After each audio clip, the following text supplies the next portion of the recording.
So welcome back, YouTube. Last night I left early. You would think I could leave my own business and have a stress-free experience going home and getting a shower.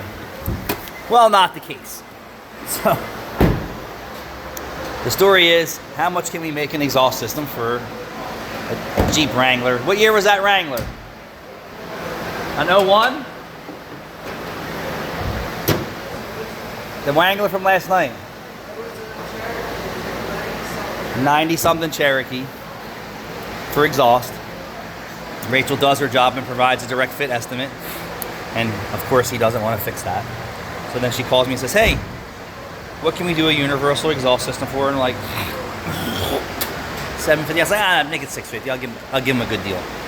It's catalytic converter, muffler, tailpipe, labor, hangers, welding, whatever it needs. So he tells them, well, I guess I'm going to Amazon. I guess you are. I guess you're installing it yourself.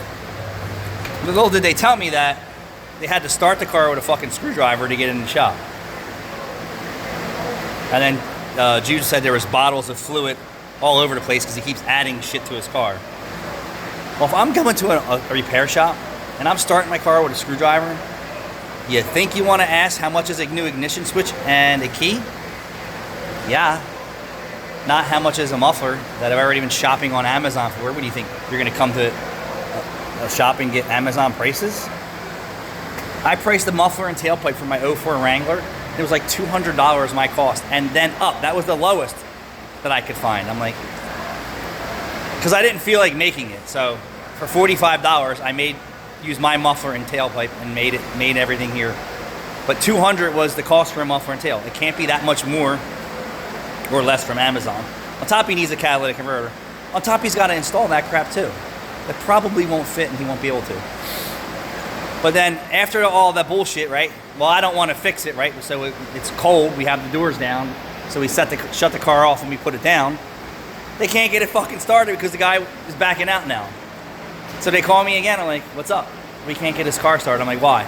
Because he's using a screwdriver to start his fucking car. I'm like, override the shifter and push that fucking thing out in the parking lot. I don't give a shit. It never ends here. It never ends with the fucking bullshit. Who else is dealing with this crap? I need an oil change. My rods are knocking. I need my I need alignment and the front end's falling out and the transmission's slipping. Gotta be other shop owners and crafty guys like myself dealing with the same crap.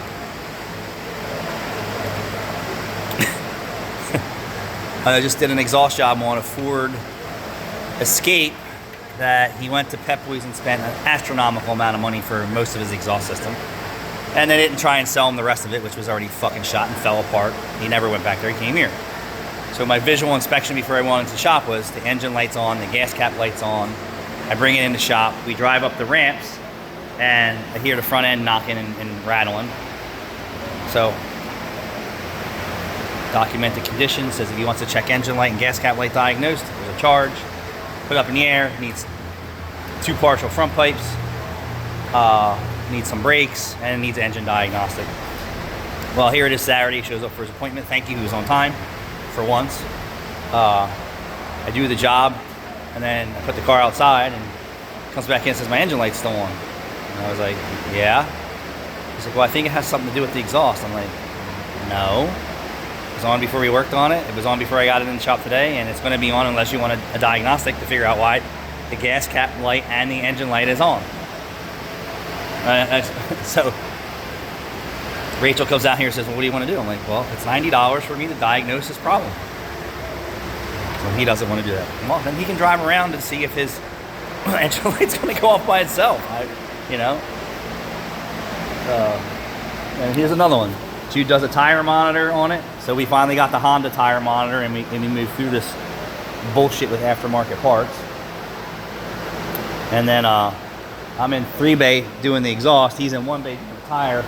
And then he started the car, and it crank, and it fires. Shuts it off. He's going through the TPMS, relearn stuff, starts, cranks it again. It cranks really, really long. I'm like, oh great, what the fuck's going on now? Crank sensor, key, who knows? Takes it for a ride. He says the engine light's on. I'm like, yeah, well, what the fuck does that have to do with the right rear tire monitor? So I don't want to hear it. I don't want to hear with these people's cars. So, coincidence? Maybe, maybe not. I don't know.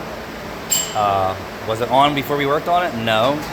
But that's where we were working. And this is where the crank sensor is underneath the car. So, he committed to doing that, but anyone else deal with the same coincidental shit and have to argue with people? This guy, he was understanding, because how can you argue? And you probably, you know, some people probably could. Well, it wasn't on until you touched my car. Yeah, I've gotten people's cars and put the fucking window down. It's fell in the door too. It's not my fault that your car fell apart in my hands.